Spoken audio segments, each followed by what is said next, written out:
And welcome back to coverage here of the MPL and Rivals Gauntlets. I'm Marshall Sutcliffe. I am with Cedric Phillips, and we're ready for round number 4. Reid Duke versus Brad Nelson. Cedric, Monty said that he liked the fact that Reid had all the removals at his disposal to give him an edge in the matchup. What do you make of it?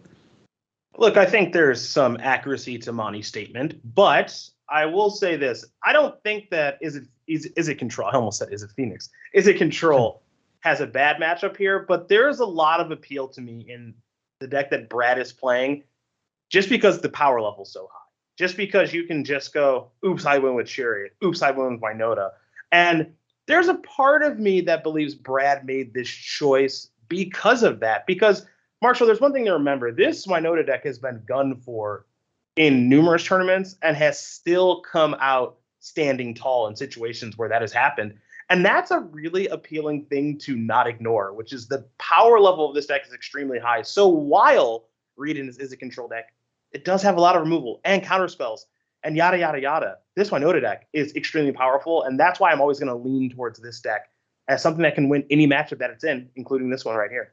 That's right, and you see one of those explosive starts here for Brad as he kicks off turn 1 with, yes, Spirit Sentinel, but turn 2 is Lotus Cobra and Selfless Savior. And we could see some real fireworks next turn here from Brad. He could put a Seeker's Chariot on the battlefield and really give Reid all he can handle. Now, I am seeing, though, a Cinderclasm in hand here for Reid that can at least take care of the Savior. Can do a little bit of work here. I mean, it's not the best Cinderclasm in the world. I'm sure Reid knows that the ceiling of this card is much higher than that. And also, because we are in an open deckless tournament, and because Brad is, of course, a very well tested standard player, as is everybody here, Cinderclasm, I'm sure, is on top of mind here for Nelson. Yeah, and from Reid's perspective, right, a Cinderclasm for one basically just kills Selfless Savior. But Reid has to be thinking about a Seeker's Chariot as a potential play here from Brad Nelson. And assuming that Brad were to go for it, I don't see an answer in hand just now from Reid. But with Cinderclasm and the kicker, he can clean up a lot of the board if he finds another red source here. Yeah, and again, that's part of the appeal of the strategy. So Cinderclasm has made a huge difference in this format, and as good as this Chariot is right now, it's not the end-all, be-all. It's going to resolve, but it is something that is manageable right now. That's right. Likely we'll see Omen of the Sea on end step here from Reid, digging for that second red mana source. But in the meantime, there's some beats. 4 damage coming across. That is going to knock Reid down to 16 once damage actually happens. But before, Reid's going to take a look. Let's see if he can find that red mana source. There it is. A mountain of the snow-covered variety right on top of the library for Reid and into hand. And this will allow him to clear away a good chunk of the board. He'll force Brad to decide what to save with Selfless Savior here. And he can only pick one thing. I imagine, I was going to say Cobra, but Brad more or less has mana online, and so you might actually be interested in saving a cat token. Alongside your Chariot to just keep going that way. That's actually kind of an interesting decision because Cobra's got some upside, but I think Brad, his mana is pretty well situated right now.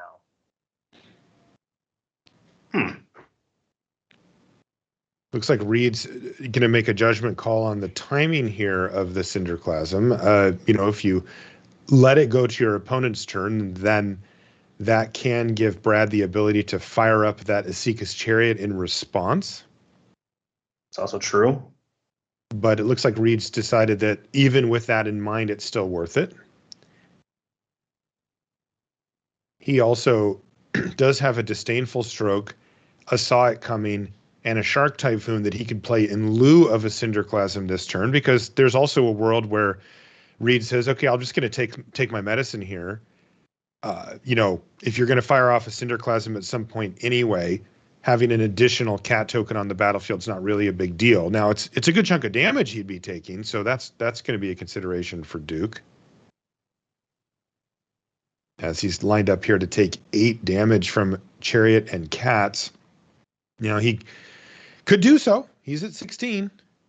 And that would leave to work him with. Yeah, that's what he's going to do. Yeah, that gives him a bit, half his life total just disappeared, but he Mm-hmm. gets to keep up Saw It Coming, Disdainful Stroke, and kind of see what Brad wants to do here. And, in lieu of those things, we'll see the Cinderclasm for sure. Brad's in a bit of a sticky situation here, though. The only card he has is Elite Spellbinder. And if that is going to hit the battlefield, then we're going to see that Cinderclasm for sure.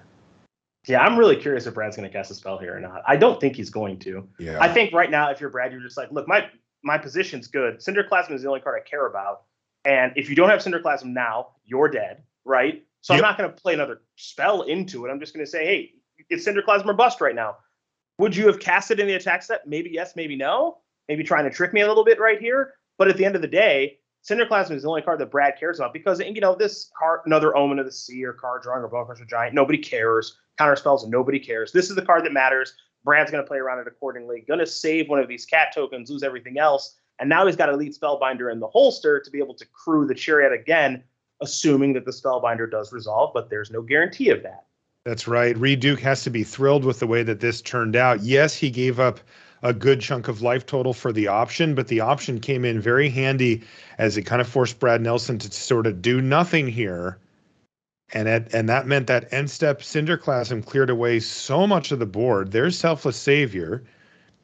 Brad has the ability to cast all the spells in his hand, the Savior and the Spellbinder. Reid has Saw It Coming that he could use to take care of the Elite Spellbinder. And interestingly, if he chose to do so, that Chariot's not going to get crewed up this time. Savior is an interesting draw because the text is relevant. Because right now with Reid at 8, it's an attack down to 6, it's an attack down to 4. Savior basically bricks the first removal spell, right? So Savior's a really interesting draw insofar as it might be just good enough to counter. It's right on that edge, isn't it? Right? Because it by itself isn't that powerful, but the fact that it's protecting the cat token, and we go from 8 to 6, 6 to 4, 4 to 2, potentially to 0, whatever, and it's going to brick Reid's first removal spell, may have led Reid to consider countering it, but he's not going to. So now Brad can attack here for 2, right? Bring Reid down to 6. And now we actually change the dynamic of what the clock looks like because now it's 8 to 6, 6 to 3, 3 to 0. So that resolving shaves a turn off.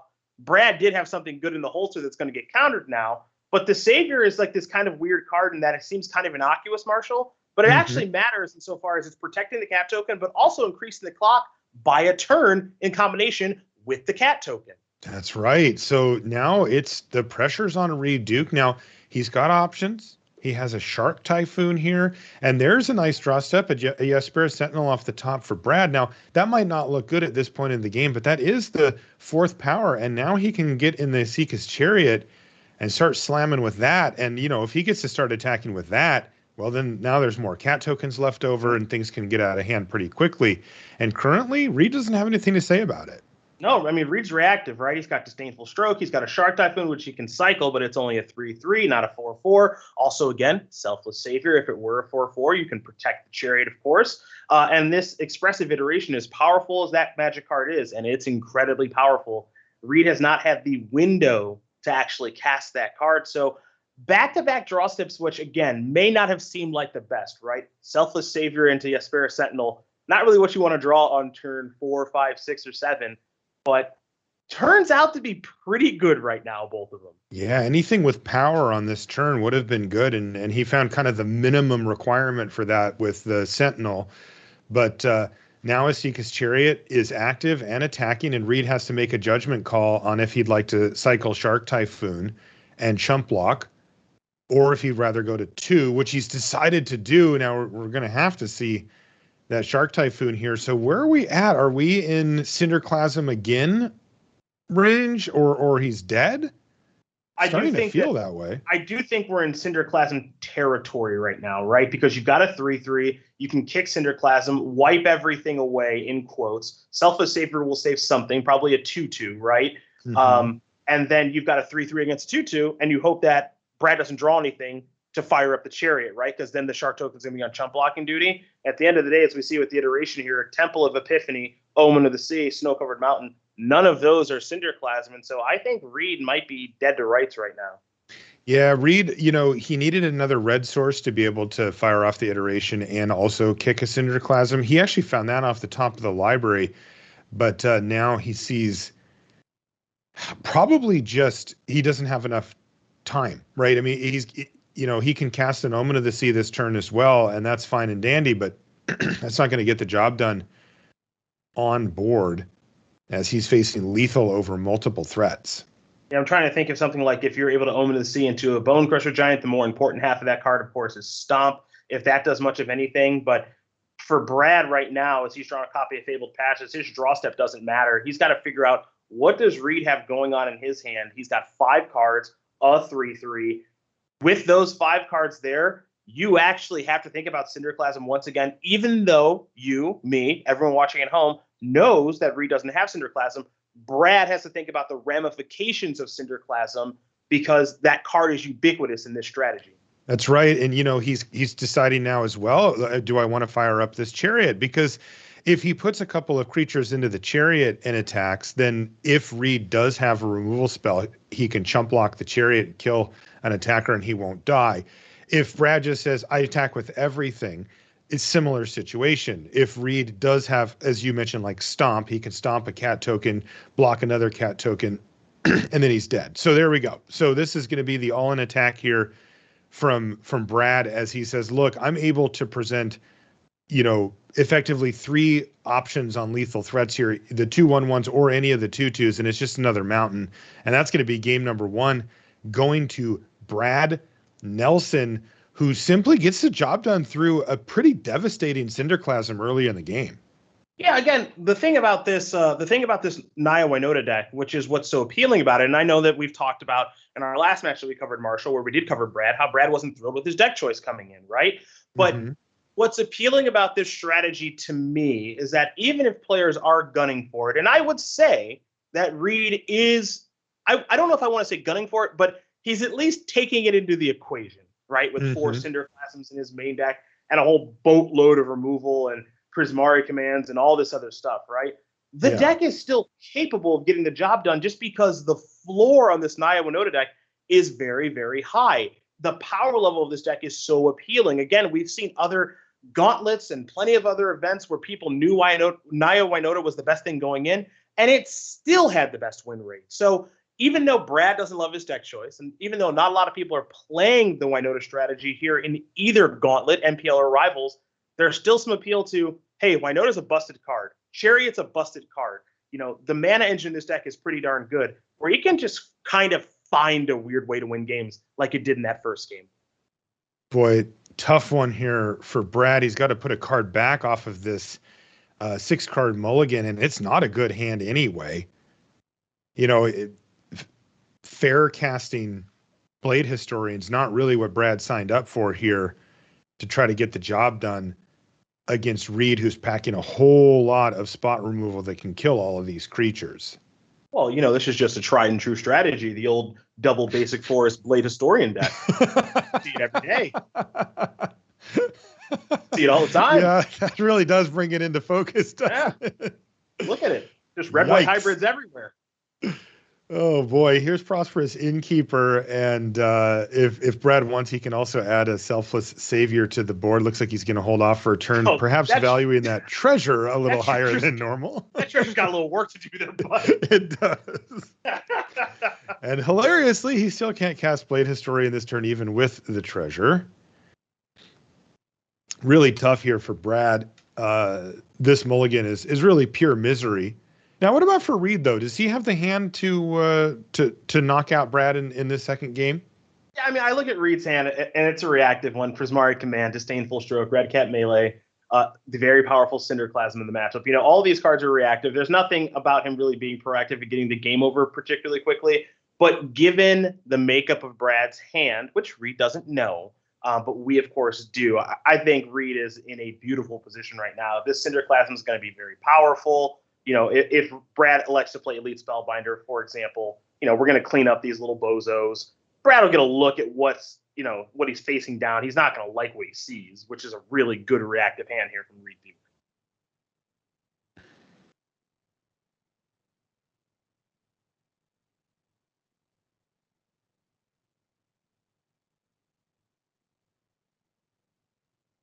Brad Love still myself. elite I just spellbinder. I love Elite Spellbinder. Very, very powerful card. It's such a good card.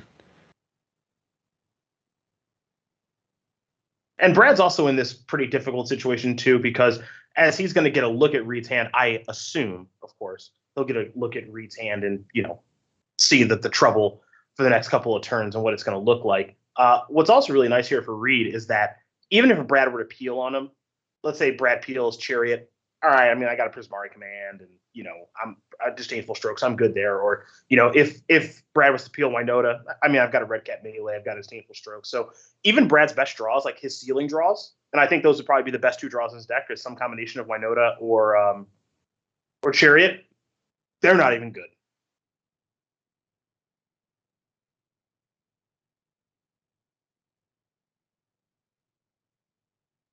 Well, Prosperous Innkeeper. Second best Innkeeper in Standard. Knocks Reid down to 18. Not much you can do there. See, now we gotta get in the mud here. This couple of this stinky is 1/1. dirty, yeah. I mean, it's not pretty. And it looks like Brad's going to hold on to the Selfless Savior number 2 and keep that one in hand.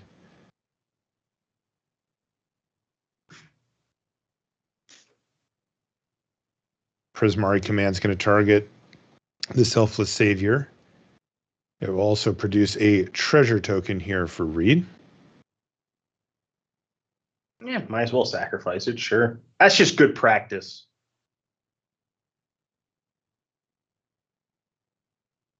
So that draw step there from Reid is his worst one of the game so far. I mean, Kiora, Best of Sea God. Yeah, you're 2 mana away from it. There's Azeka's Chariot, one of the cards I mentioned that Brad could draw on a spot like this. But Kiora, Best of Sea God, I mean, something to play towards over the course of the next handful of turns. But Reid doesn't really want that kind of card right now, I would say. So it's kind of a brick of a draw step. It's something to keep in mind, when he assembles mana 6 and 7, that he can probably play pretty confidently. But as far as drawing it right now, not the best draw step there for Dude.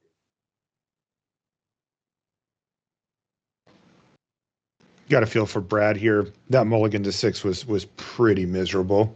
Oh yeah, Brad's hand. I mean, we've already talked about the Blade Historian Force combo deck, but oh yeah, I mean, the draw steps have not been particularly kind for Brad right now either. And even if Blade Historian resolves and he doesn't want to kill it, it's like, all right, I guess I'll take 2 now from the right. So yeah, so like this is actually the card that you want to cast as the, oh no, look out, here it comes.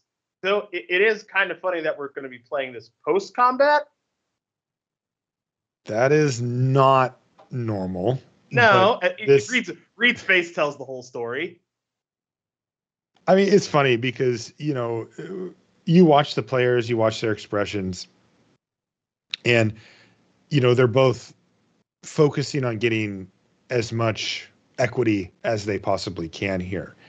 But if you zoom out to what we know about the hands and the way that the matchup plays out, given what Brad's drawn and how it's kind of gone for him, Reid knows that this is his game to lose, and Brad knows that he's just about done here. He's just trying to say, is there some way I can set up for something? What are if I draw 2 cards in a row and I could pick them, would that change it for me? Like, look at this. I mean, now he's got Chariot and Kenrith in hand, and he's got some heavy hitters that Reid actually has to deal with.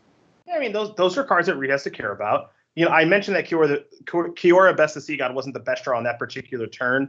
Now he's 1 land away from it, something to play towards, something he can confidently tap out for if he does draw land number 6, which will be mana number 7, because Reid's sitting at a very healthy 16 as opposed to something like 6. So there's a Chariot that I can't imagine is going to resolve. You see the Disdainful Stroke already kind of queued up here right now, but maybe the Kenrith makes a difference if it can resolve next turn. Yeah, he does use Disdainful Stroke, and I think that is interesting, because Reid does have Cinderclasm, and that would take out, at least as he knew, all 3 of the creatures on the board.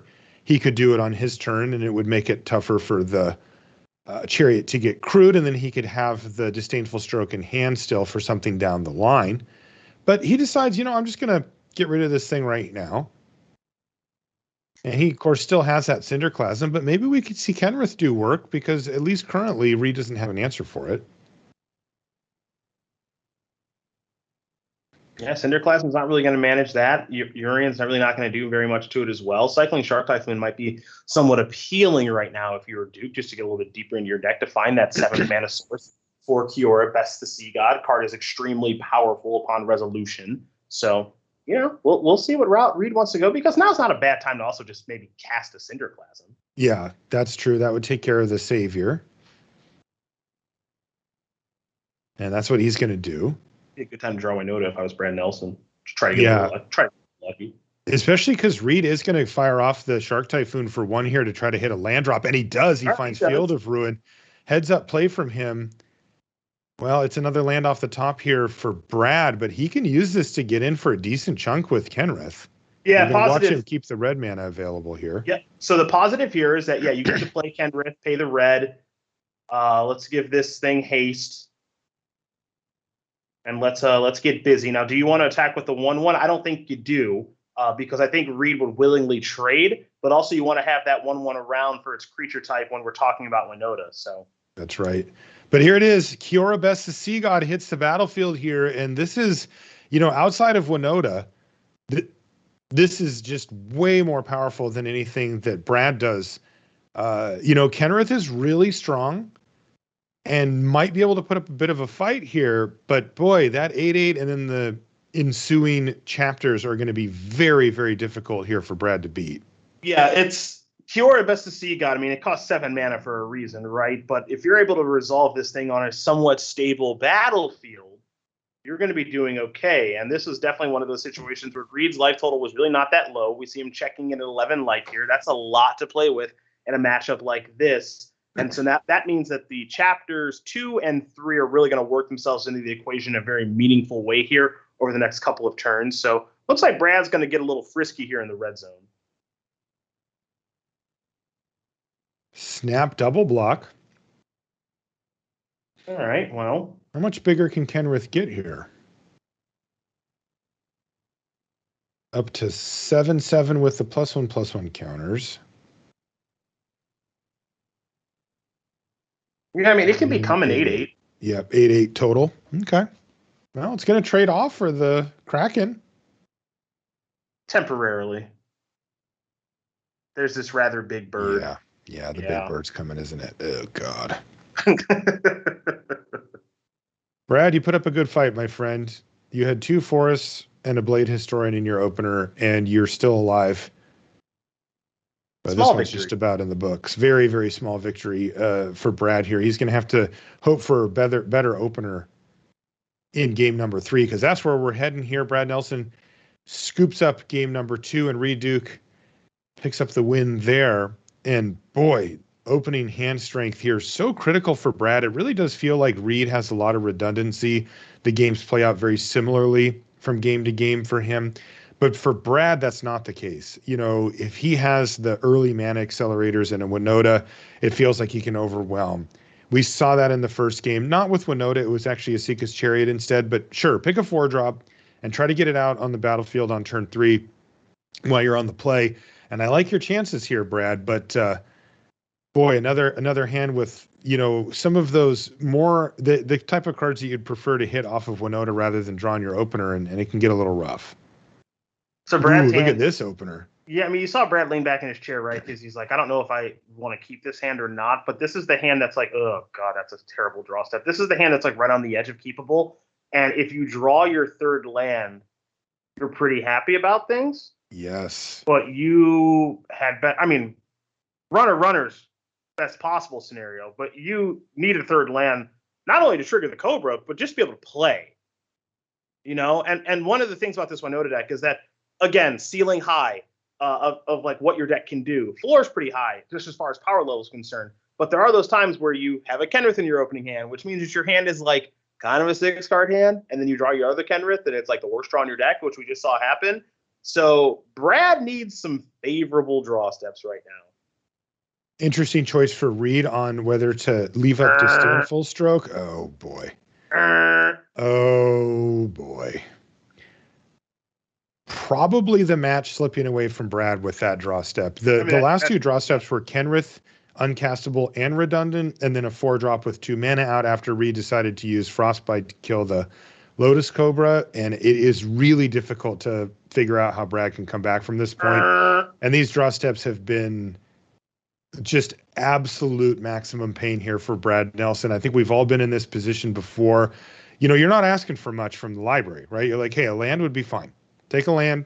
I can, play one of my 3-drops. We can have a game of Magic the Gathering. This is going to be fine. And instead, you draw your second copy of an uncastable legendary. Then you draw a 4-drop when you've got 2 lands. And then you draw another 4-drop that's also a second copy of an uncastable legendary.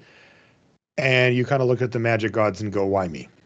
Yeah, I mean, there's plenty of ways where this could have broken the right way for Brad. And truth be told, there's plenty of ways where it could have broken the wrong way. Because though we're seeing the worst end of it with Kenrith, Chariot, Kenrith, Chariot, and into Winota, the draw steps which are about as bad as you can do. I mean, there were other draw steps that were bad here too, right? Additional 3-drops, a lot of non-land cards who were pretty bad. Smashing is a spell land, so that's like kind of a step in the right direction, but might be a little bit too slow now. I mean, this isn't the worst place to start to see how you have to navigate things with Elite Spellbinder, but there were a lot of bad draw steps, but to Brad's credit, there were also plenty of good ones too, but he found the really bad ones.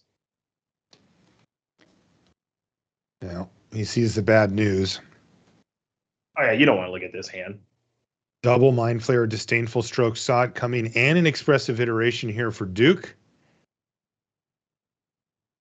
And Brad is just like, how am I supposed to work through all of this? I mean, we may not need to say it, but Brad's hand is, of course, stacked. I mean, he's got double Winota, double Kenrith, so that's a little awkward. But when you're playing against a counterspell or removal deck, it's not actually that bad because they kind of have to answer those cards. And if they do, then you have another one anyway. And then he still has a Seeka's Chariot and Redain as well. So, 6 spells in hand. Most of them must answer. And we're going to actually see Reid Duke take a pretty proactive play here. And another non-land off the top of the library.